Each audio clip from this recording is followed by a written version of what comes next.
So lyk en loop die Mellow Cab. Hierdie elektriese motor word hoofsaaklik uit herwinbare materiaal vervaardig. Dis verlede week deur Forbes aangewys as een van die 7 mees innoverende idees uit Afrika. En binnekort sal Kaapenaars en daarna Johannesburgers kan inhop vir ritte van korter as 3 kilometer. Ons gaan landwyd van omtrent April af bekendstel. Ons gaan begin in die Wes-Kaap, spesifiek die waterfrontomgewing, dan die stad, Gauteng hopelik einde Mei, vanaf die meeste van die gaattreinstasies en dan verder.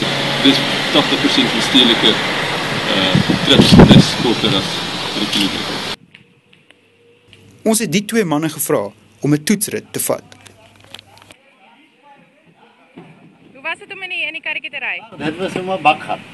Baie lekker, stil en rustig. Die engineering is redelijk basies, dis 'n sterk elektriese motor, 'n 3 kW elektriese motor wat gekoppel is aan 'n stel lithium batterye. Dit is ten volle padwaardig wat ons in staat stel om op enige publieke pad veilig te kan